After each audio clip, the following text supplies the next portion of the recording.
Mazda's first all-electric production vehicle, the MX30, is predictably a crossover. It's been conceived and created with the brand's well-renowned focus on distinctive styling, innovative technology, driver-focused dynamics, and class-leading interior quality. This MX30 doesn't hurl itself off the line with a kind of pointless torque rush which characterises some of its rivals. In fact, once you get seriously underway, it doesn't particularly feel very much like an EV at all, which is precisely as Mazda intended.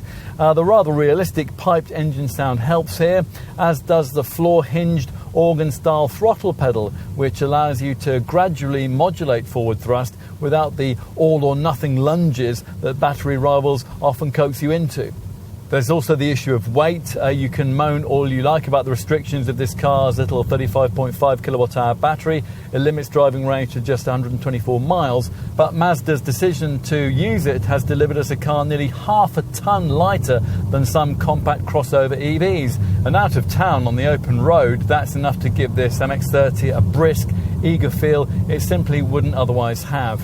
That's where you might note feelsome steering and that body roll is well controlled for an SUV, with grip through the turns, which is aided by an eGVC, Electric G-Vectoring Control Plus system.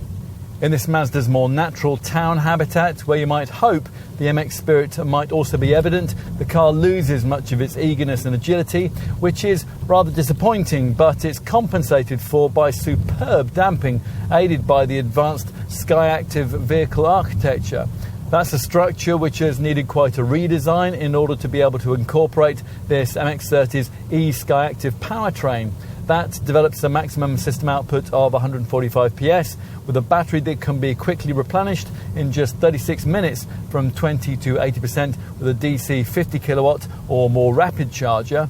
On the move, you'll want to maximise driving range with proactive use of the steering wheel paddle shifters, which can increase the regenerative braking capabilities, which harvest energy back into the battery as you drive.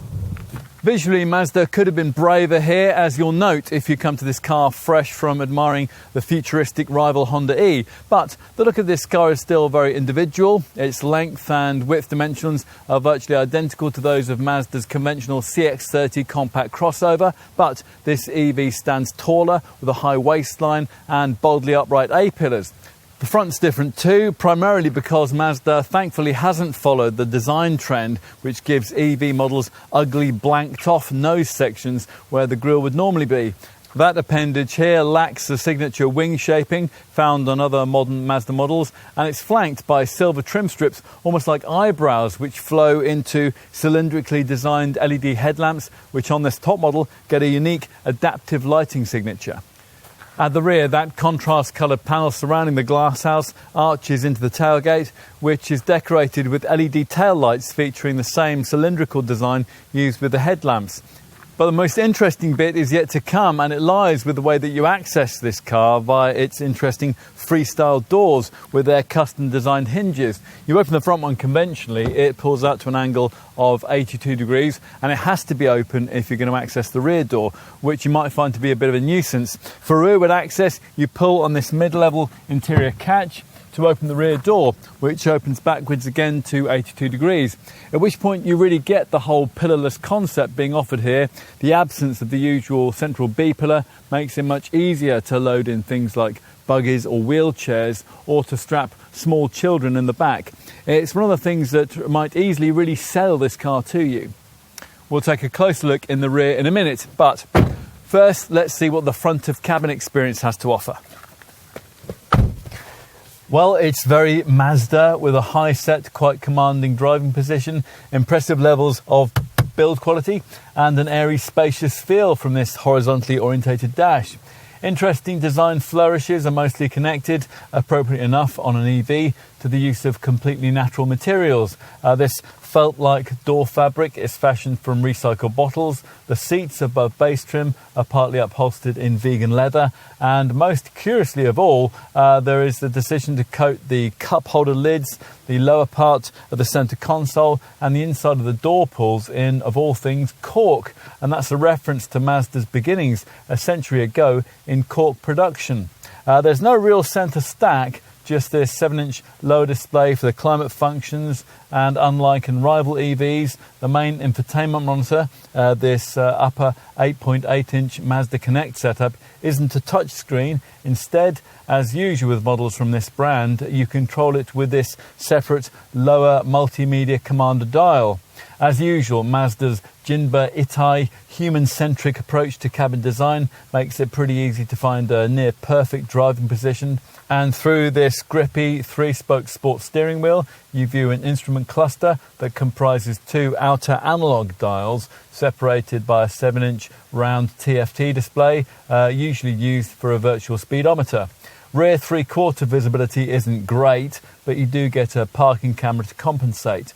The seats are supportive and there's plenty of stowage space. Right, we promised you a look in the rear. You have to slide the front seat forward, as you'd have to do on a 3-door hatchback or a coupe, just to create enough space to get in. You do that by pressing this button on the seat back, which slowly slides the base towards the front.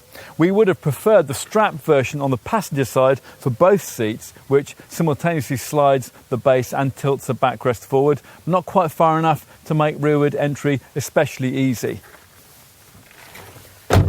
It doesn't get very much better once you're inside either. The roof height is obviously better than it would be in a hatch or a coupe. There's 939mm of rear headroom, and that encourages you to think that a couple of adults might be berthed here for shorter trips, but they would probably find that experience to be a touch on the claustrophobic side.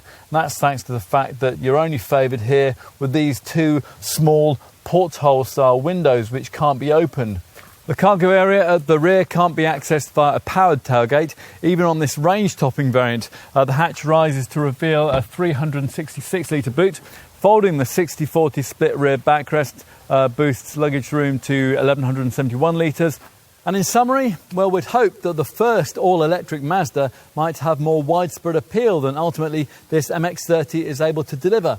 For some, its unconventional rear cabin will be as compromising as its limited battery capacity. But if you're able to live with both those things, there's a lot to like here. This isn't just another EV, it's one you could actually learn to love, just as Mazda has.